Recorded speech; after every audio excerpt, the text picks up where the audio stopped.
Ouais.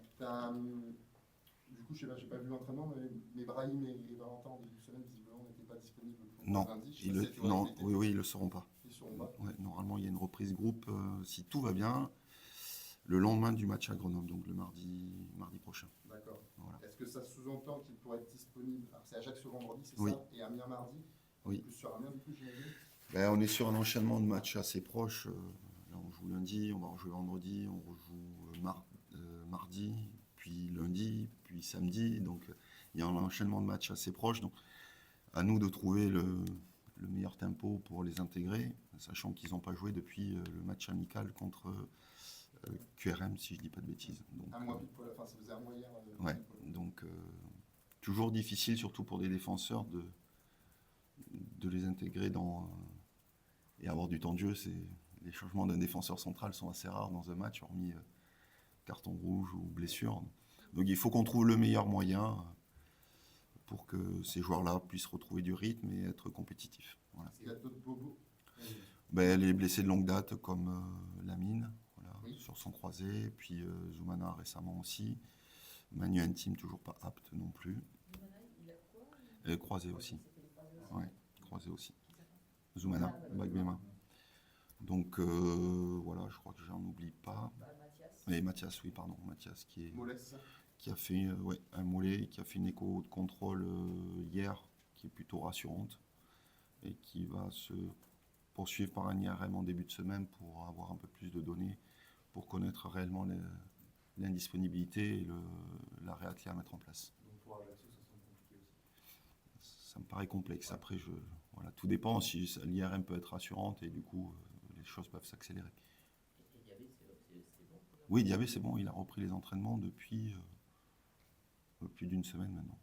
Pour revenir sur Brahim et Valentin, Oui. ils vivaient donc tout ce début de saison sans deux armes très importantes de la saison passée. Oui, sont des personnes qui ont fait partie quasiment dans sa globalité à tous les matchs. Donc forcément, il faut réadapter autour de ça, avec, vous le savez, un mercato qui a été assez agité de notre côté. L'avantage aujourd'hui, c'est qu'on peut composer quand même, et que ces joueurs-là vont renforcer l'effectif de par leur qualité déjà, et aussi les postes, puisque en termes de joueurs à vocation défensive, on était un peu limité. Donc ça va faire du bien à tout le monde pour pouvoir amener encore plus de concurrence dans cet effectif-là et avoir une équipe encore plus performante. Tu estimes que même avec deux absences de cette sorte, au vu de la fin de votre mercato, tu as ce qu'il faut en défense pour composer? Oui, ben déjà au poste de latéral, on a vu Elio apparaître la dernière fois contre Annecy. Il y a Delam qui peut suppléer en étant un joueur, je veux dire, à vocation à pouvoir jouer plusieurs postes. Et puis sur le poste de latéral gauche, on a recruté Quentin, plus Diabé qui revient de blessure. Donc voilà, repositionner aussi Didier en défense centrale, parce que c'est un joueur qui est capable de jouer soit au milieu de terrain, soit en défense. Donc on peut être à même de pouvoir moduler l'effectif, la composition d'équipe malgré tout. Tu faisais référence au mercato, donc il y a eu des mouvements après le gong, même Oui. si maintenant ça va être monnaie courante, je pense. Oui, Avec notamment le départ de Ali, oui. que vous aviez anticipé quand tu avais fait référence la dernière fois qu'on s'est vu avec l'arrivée de Quentin. On a l'impression que si on prend l'ensemble du mercato, le Stade Malherbe va avoir des nouveaux équilibres à trouver, que ça va être aussi un petit peu une grande partie de ton travail. Ali avait un profil quand même très spécifique, on l'a répété maintes et maintes fois, qui avait des bons côtés, des moins bons aussi. On a l'impression qu'avec que ce soit l'arrivée de Quentin, mais aussi le nouveau visage que le milieu de terrain va prendre, on a l'impression qu'il y a des équilibres du coup et peut-être une façon de jouer peut-être différente. Je ne sais pas ce que tu en penses. Concernant Ali, comme tout joueur, il y a des avantages et des inconvénients en fonction des profils des joueurs. Ali a beaucoup œuvré à la capacité de l'équipe à déséquilibrer, à créer des opportunités pour être dernier passeur, voire buteur. Et forcément, la difficulté, c'était de trouver les équilibres d'équipe pour que cet apport offensif ne soit pas une arme négative. J'ai l'impression que sur la deuxième partie de saison, on a quand même réussi au fil du temps à le réguler. Et maintenant, on a recruté un joueur qui est aussi en capacité d'apporter offensivement. Quentin est aussi un joueur à vocation à apporter offensivement. Il a été aussi en posture d'excentré gauche dans les clubs par lesquels il est passé. Donc on va, voilà, après c'est s'adapter autour des profils des joueurs, les meilleurs les mettre dans les meilleures dispositions. Après au milieu de terrain, on a recruté quand même 2 joueurs dans une aisance technique supérieure qui sont capables de maîtriser les temps de jeu. Au-delà de la possession, c'est surtout maîtriser les temps de jeu, capable d'alterner temps faible et temps fort, accélérer. Maintenant, on a eu des prémices sur le dernier match contre Annecy, la première demi-heure notamment, sur la capacité de l'équipe à mieux conserver le ballon, plus facile dans la capacité à déséquilibrer le bloc adverse. Et aujourd'hui, il va falloir trouver le bon tempo pour ne pas tomber dans une possession stérile et garder toujours cette capacité de notre équipe à trouver le joueur libre pour enclencher des actions offensives et jouer vers l'avant. Ça, je ne lâcherai pas ce credo-là. Mais il ne faut pas qu'on tombe dans quelque chose qui devient stérile. Et j'alerte les joueurs tous les jours à ce sujet-là. J'ai l'impression qu'on a une maîtrise collective supérieure.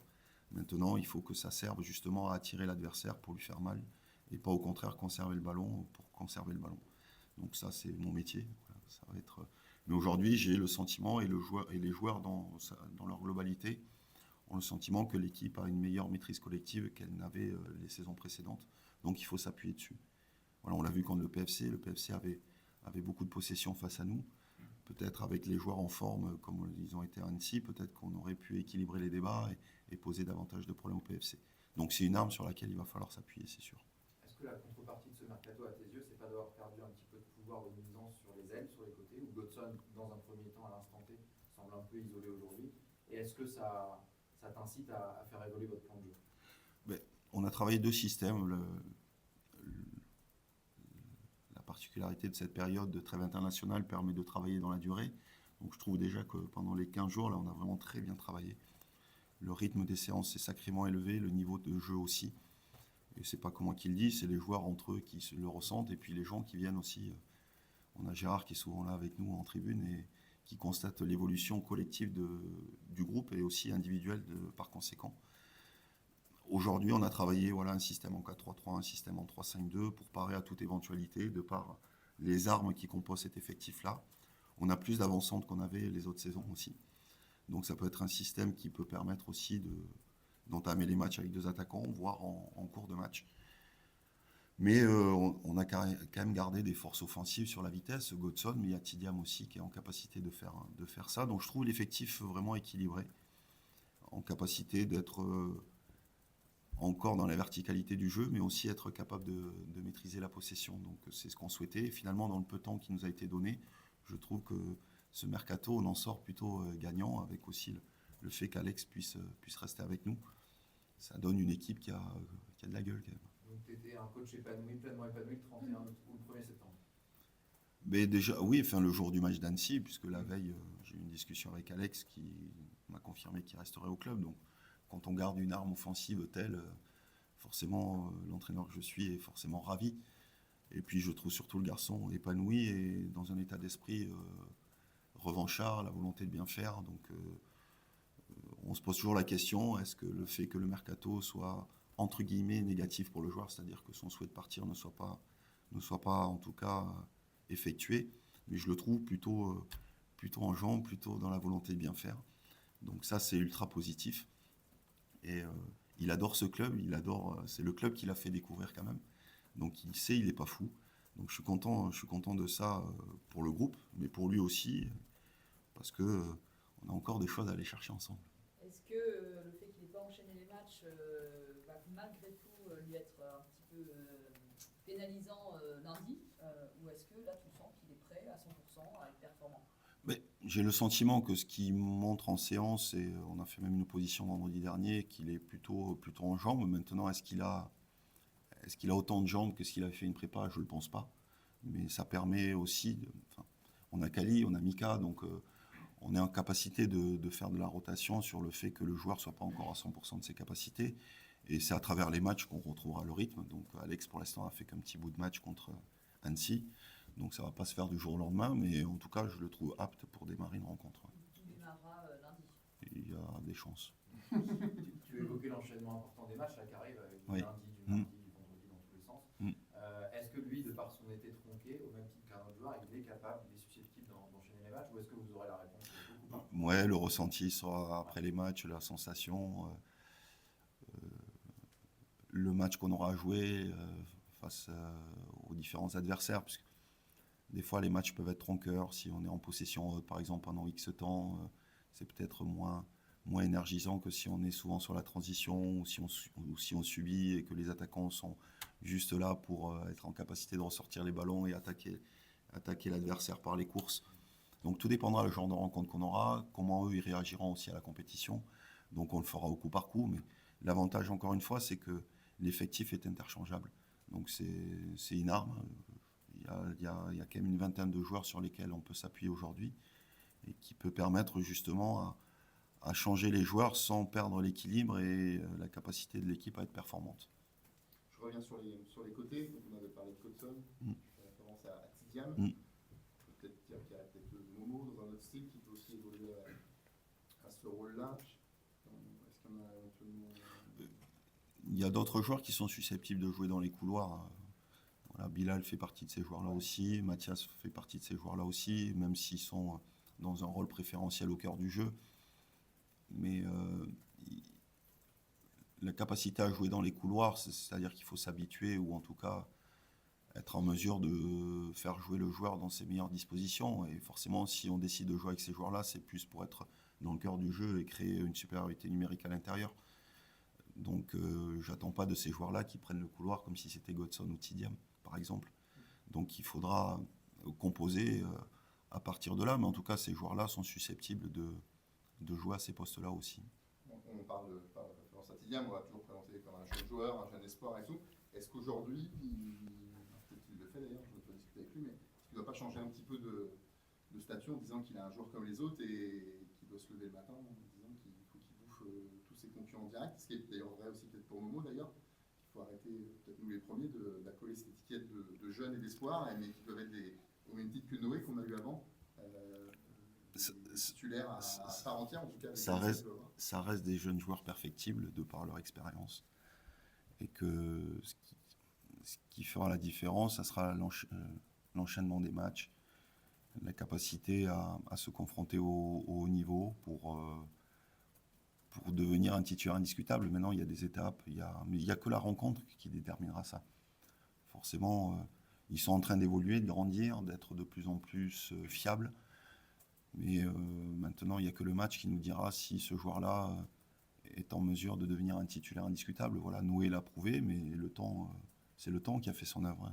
Il a eu 2 années quasiment sans match ou peu de matchs finalement avec l'équipe pro. Et puis l'an passé, il y a eu une éclosion d'un joueur où aujourd'hui il devient plus fiable, plus sûr, plus intelligent parce qu'il y a eu un enchaînement de matchs de haut niveau. Mais les jeunes joueurs, c'est comme ça pour tous. La maturité vient avec les matchs et certains gravissent les étapes de plus en plus vite ou demandent plus de temps. Donc dans leur tête, j'espère qu'ils ont envie justement de rentrer dans cette concurrence. Le cœur de notre métier, c'est d'en devenir bien entendu titulaire. C'est une certitude puisqu'on est animé que par le fait de jouer des matchs. Maintenant, pour être un titulaire indiscutable, il faut être bon tous les week-ends. Et on mesurera en tout cas la capacité des joueurs à être titulaires par leur performance. Moi, là, je le regarde plus, ça fait longtemps. Ça fait longtemps qu'on ait 38 ans ou 17 ans, je m'en fiche. Moi, ce que je regarde, c'est la performance. Je déteste qu'on soit dans les extrêmes. Ah, il est trop vieux, donc il est trop jeune, donc non. C'est le jugement du moment. Est-ce que ce qu'il a produit, est-ce que c'est qualitatif ou pas? Mon métier, il est là. Moi, je compose avec les joueurs du moment et les joueurs du moment, de par leur spécificité, doivent exceller. Voilà. On pourrait prendre le cas de Romain Thomas, de Yann Mbila. C'est des joueurs plutôt en fin de cycle de par leur âge, mais finalement, de par les productions, moi, j'ai pas le sentiment qu'ils sont en fin de carrière. Si tu évoquais Noé, en quoi ce que tu lui demandes est différent cette saison, à un poste un peu différent, et en quoi l'arrivée de Yann et Lorenzo peut faire évoluer son jeu? L'an passé, on avait régulé au cœur du jeu parce que je trouvais qu'on était défaillant, notamment sur l'animation défensive et qu'on prenait énormément de buts parce que les milieux ne jouaient pas leur rôle. Et on manquait cruellement d'agressivité, d'avancer sur les porteurs. Même la gestion des deuxièmes ballons, des centres en retrait, c'était souvent une zone où on était en danger. Et avec Didier et Noé et Quentin aussi, qui a quand même bien bossé là-dedans, on régulait ce milieu de terrain, mais certes, c'était un milieu de terrain très énergisant, très agressif, très impactant défensivement et Et il nous a manqué, au cours de la saison, peut-être plus de maîtrise technique pour aussi faire souffler les organismes et avoir plus de maîtrise dans les débats. Donc l'arrivée de Yann et Lorenzo amène cette maîtrise technique. Et comme de par hasard, les bons joueurs se connectent tout de suite. Ils n'ont pas besoin de s'appréhender dans la vie de tous les jours. Les bons joueurs se connectent tout de suite parce qu'ils réfléchissent l'action de la même des manières. Donc Noé, je l'attends dans un rôle un peu plus, peut-être un peu plus percutant sur l'animation offensive, parce qu'il a un tel volume, une telle capacité d'accélération qui peut amener par les courses aussi l'attaque de la profondeur. Et puis on a derrière un joueur comme Yann qui est capable de réguler les temps de jeu, donc ça va aussi le libérer dans cette facette offensive. Et puis il va apprendre à côté de joueurs d'expérience, voilà, la communication, l'exigence du métier. À partir du moment où on a des joueurs leaders de vestiaire, tout naturellement, ça fait grandir au quotidien. Je sors du cadre du match, mais au quotidien, ça fait grandir. Voilà, il faut être exigeant là-dedans. C'est trop important pour que tu performes le week-end. Donc les joueurs d'expérience servent à ça. Et donc je pense qu'il va évoluer grâce à ça. On sent que Tidiam en a sous la semaine, mais néanmoins, ces 2 dernières titularisations, c'est un doublé, une passe décisive. Est-ce que tu as l'impression qu'il est en train de quand même vraiment passer un cap justement dans cet aspect qu'on attendait de lui déjà il y a plusieurs années d'être décisif, qu'il avait réussi à le faire, notamment avec l'équipe de France. C'est vrai. Et là, de nouveau, ce petit cap des stats. Et c'est le reproche qu'on lui a fait, mais c'est le reproche de tous les joueurs offensifs. Ils sont jugés que sur les statistiques. Moi, dans mon rôle d'entraîneur, je vais avoir une vision plus large. Il n'y a pas que les stats qui peuvent déterminer la qualité du match, mais déjà être leader de jeu sur la capacité à déséquilibrer un bloc, déjà, ça fait partie des choses importantes. La capacité aussi à savoir bien défendre, à être fort dans les transitions, font partie des choses que je regarde beaucoup. Tidiam est en train de passer des caps maintenant. Son cap sera réel et vraiment très lisible à partir du moment où les matchs seront dans sa globalité pleins. Aujourd'hui, on a encore... c'est des étincelles. Il y a des choses qui émergent. On voit que ce joueur-là a des capacités. C'est une certitude qui peut faire des différences, mais ce n'est pas encore dans la durée du match. Voilà, on l'a vu contre Annecy. Il y a des moments du match où c'est encore tendre, mais par contre, il y a des moments du match où, punaise, ce joueur-là, en fait, il y a un truc chez lui, quoi. Il se passe quelque chose et on le voit sur le but qu'on a marqué.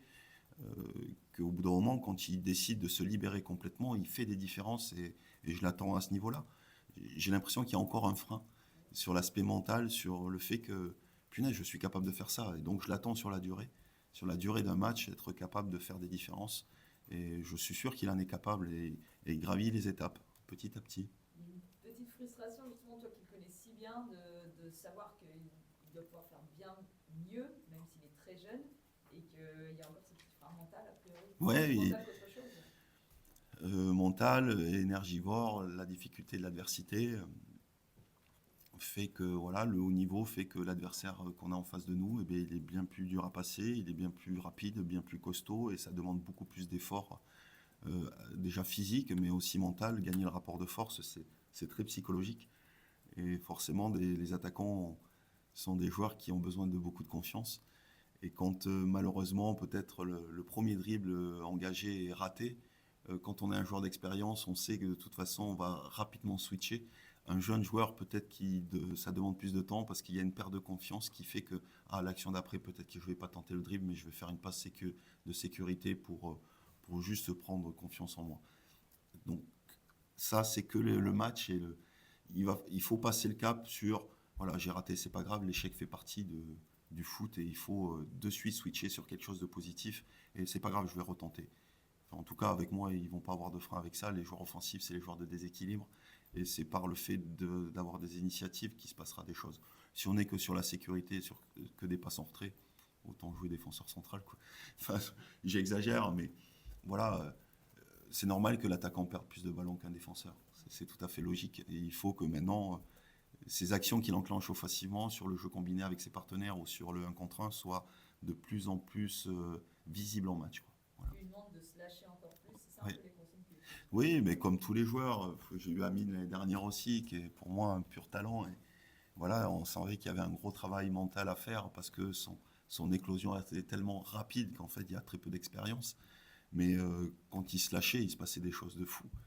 Et les joueurs offensifs, moi je les vois toutes les semaines, donc je vois les capacités d'eux. Mais maintenant, c'est le transposer pendant un match pour que le grand public s'aperçoive que les qualités sont réelles et qu'on puisse être récompensés, eux, déjà individuellement par leur performance, et puis l'équipe collectivement par le fait que voilà, les attaquants font des différences. Et donc, du coup, ça nous permet d'avoir, au-delà d'une assise technique supérieure à l'adversaire, de faire mal, quoi.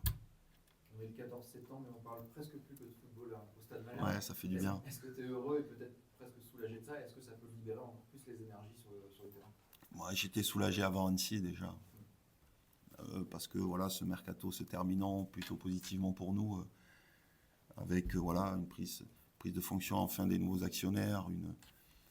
Voilà, il y a une chape de plomb qui s'est quand même retirée. Je ne vous le cache pas. Maintenant, les timings, bien entendu, qu'on aurait espéré que ça se fasse dans un délai bien plus rapide. Et on l'a vu, on parlait plus de ça que du jeu qu'on produisait, mais il faut comprendre aussi les joueurs, dans quel état ils étaient, puisqu'en fait, quand rien n'est lisible, on a déjà du mal à créer un football attrayant, une équipe performante quand tout va bien. Alors imaginez quand les choses sont un peu en interrogation.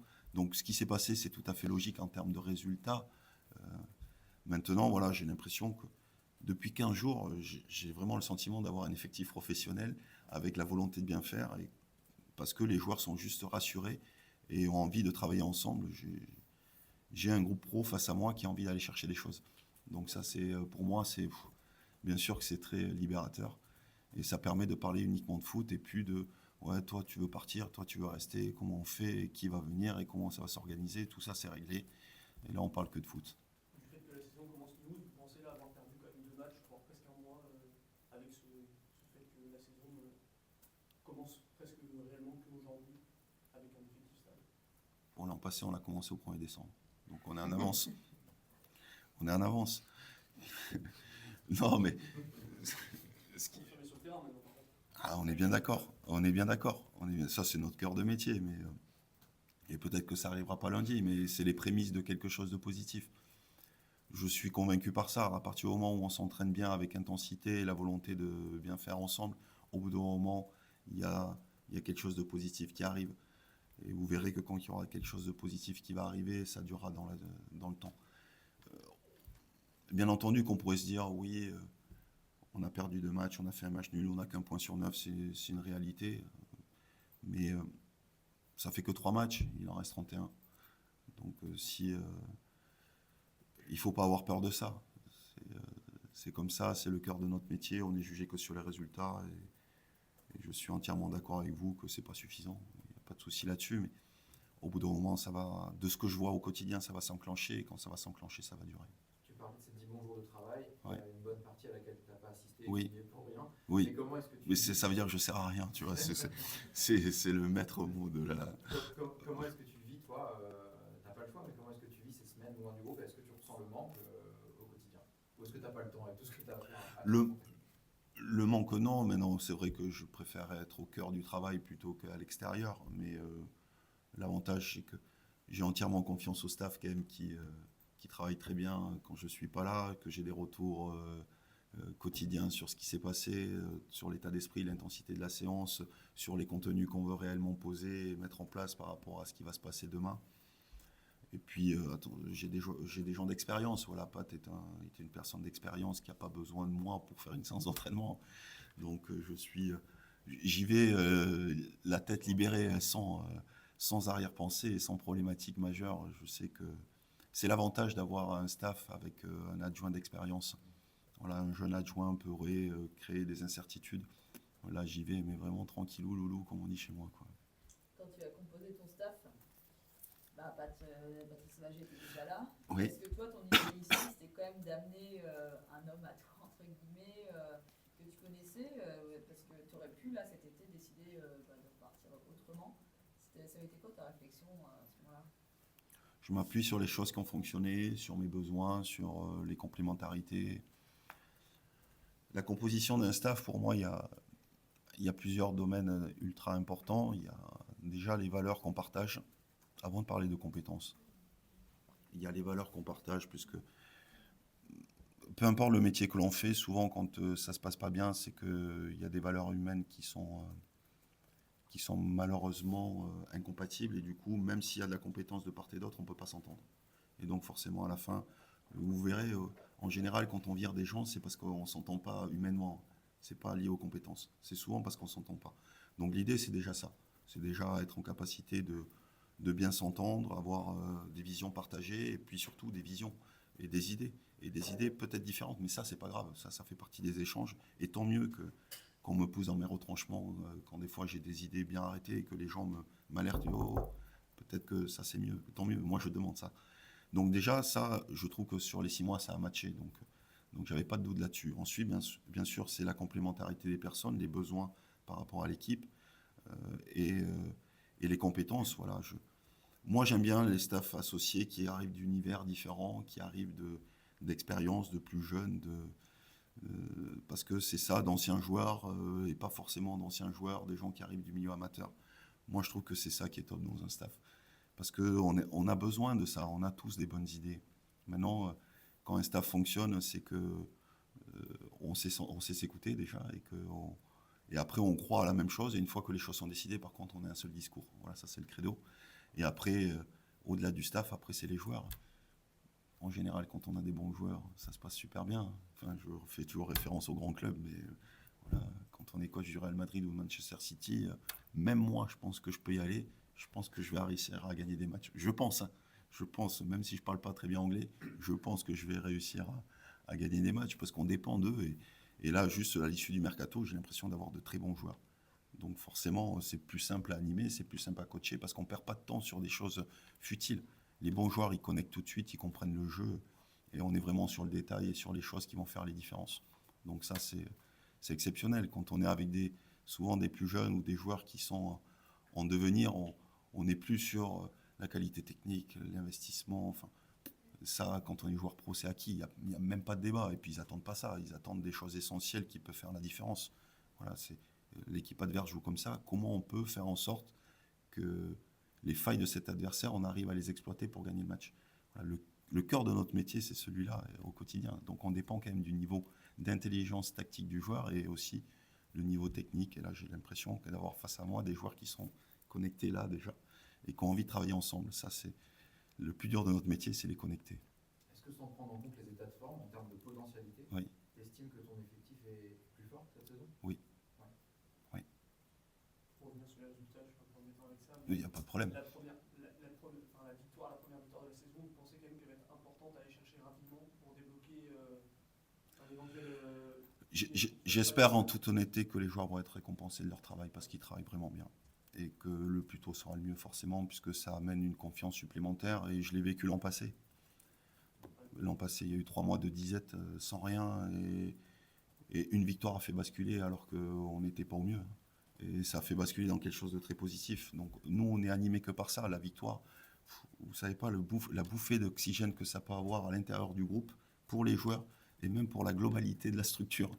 C'est un truc de malade. Et quand le Stade Malherbe gagne, forcément toute sa structure se sent bien libérée d'un poids. On parle même plus de problématiques. Moi, je l'ai vécu dans les bureaux et j'ai eu des retours quand j'ai été joueur. Quand on a fini 7e de Ligue 1, on a l'impression que les gens ils surfaient sur l'eau et pourtant les problèmes étaient toujours là. Mais ça permet de travailler dans la sérénité. Et nous, notre leitmotiv en tant que locomotive de ce club-là, c'est de rassurer les gens par des victoires. Et quand on gagne, le club va bien. Donc j'espère que ça sera le plus tôt possible pour justement amener de l'oxygène à tout le monde. Est-ce que du fait quand même que les dernières défaites, vous avez procédé à un certain réajustement pour des stratégies d'entraînement là, des Non. derniers jours? Non. Non, parce qu'on croit à une méthodologie, tout simplement, et que de changer parce qu'on perd, je trouve que c'est un aveu de faiblesse, et deux, ça voudrait dire qu'à chaque fois qu'il y a quelque chose qui ne marche pas, il faut tout changer. Et j'y crois pas. Je crois au travail dans la durée. On est intimement convaincu qu'en travaillant comme ça va payer. Et l'an passé, on l'a vécu. Donc, pourquoi ça a marché il y a 3 mois et ça ne marcherait plus aujourd'hui? Et j'y crois pas. Voilà, je crois au travail dans la durée. Je crois que, et peu importe la méthode, moi, je ne détiens pas la vérité sur les méthodologies. Mais à partir du moment où on en a une, faisons-la émerger jusqu'au bout avant de changer. Pour moi, la personne qui change tout le temps, je trouve que ça met le bazar plus qu'autre chose, puisque les joueurs se sentent perdus, ils ont besoin de repères. Et voilà, donc du coup, Non, je suis pas partisan de changer en fonction du résultat. Et comment vous le sentez là, du coup, le match de lundi? Mais de ce que je vois, je le sens bien. Maintenant, ça reste un match et il faut qu'on arrive à transposer ce qu'on fait au quotidien sur la durée d'un match. Voilà. Et c'est là où je les attends. Voilà. Eux, là, je trouve qu'ils se sont rassurés collectivement. Et maintenant, il faut qu'ils soient récompensés par un résultat positif. Et pour autant, les équipes qu'on vient de jouer, hier, j'étais sacrément surpris de leur résultat. Mais finalement, tout le monde disait qu'Annecy, c'était moyen. Ils ont gagné 3-0 hier. Donc méfions-nous, tout le monde. Voilà. Voilà. C'est pas la Ligue 2, c'est le football. Non, c'est pas la Ligue 2. C'est pas la Ligue 2. La preuve en est, Saint-Etienne a gagné hier contre Lille et pour autant, ils étaient à la ramasse à Brest. Donc attention, c'est le football qui veut ça. Il faut remettre le couvert tous les jours. Et peu importe les qualités de chaque équipe, chaque week-end, il faut mettre le couvert pour gagner les matchs. Et c'est pas simple de gagner les matchs. Juste pour revenir sur Alex, il a eu quelque chose à digérer Oui. cet été. Ce que tu as ressenti auprès de lui, mais aussi ce que les gens ont ressenti au quotidien, les partenaires, le staff, c'est positif, on l'a compris. C'était important aussi qu'il puisse diffuser ça au groupe rapidement. Oui, mais rien que par le fait de rester, déjà, ça diffuse. Ça diffuse et moi, je suis content de ça. Je suis content que la direction ait réussi son pari. Voilà, forcément, enfin, j'ai été à leur place, donc franchement, je sais vraiment de quoi je parle. Et quand on garde les éléments forts de l'équipe, ça rassure tout le monde. Même si on sait qu'aujourd'hui, ils ne sont pas à 100% de leur potentiel, mais ça rassure. Je l'ai vécu sur une intersaison. Je peux vous dire que quand on a perdu Andy Delors et qu'on a fait une prépa, on n'avait plus d'attaquant. Waouh, comment on va faire pour marquer des buts quand même? Et Ivan est arrivé un peu plus tardivement dans le mercato, mais ça rassure tout simplement parce que, attention, les joueurs, ils sont pas fous. Et les joueurs, c'est des gars intelligents. Ils savent très bien qu'ils ont besoin de force pour gagner les matchs. Et quand on a plus d'armes pour gagner les matchs, ça donne de la confiance naturelle. Donc ils ont été rassurés. Voilà, là, quand ils se regardent tous les jours, ils se disent là, avec ça, je pense qu'on peut faire des choses quand même.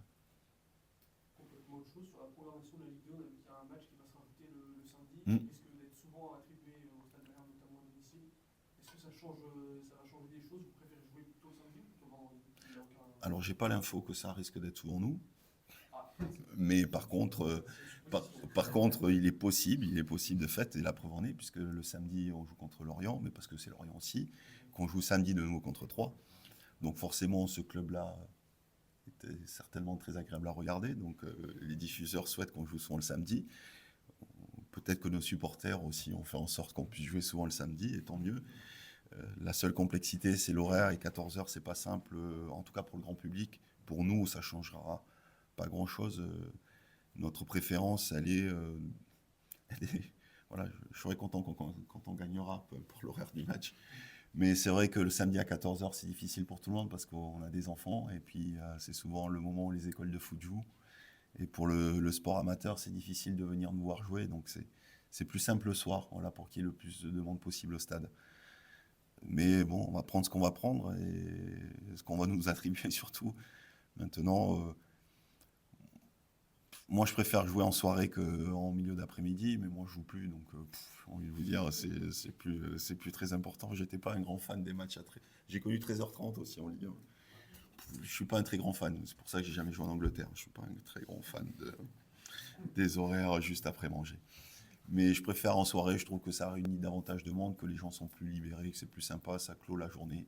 Voilà, même pour le cocktail d'après, je trouve que c'est beaucoup plus agréable que le goûter. Le goûter, ça fait un peu anniversaire à Ouga Ouga, quoi. Donc c'est plus sympa après les matchs, je trouve, de jouer à 19h ou 20h. Voilà. Allez, let's go. Bon, Merci. allez. Merci.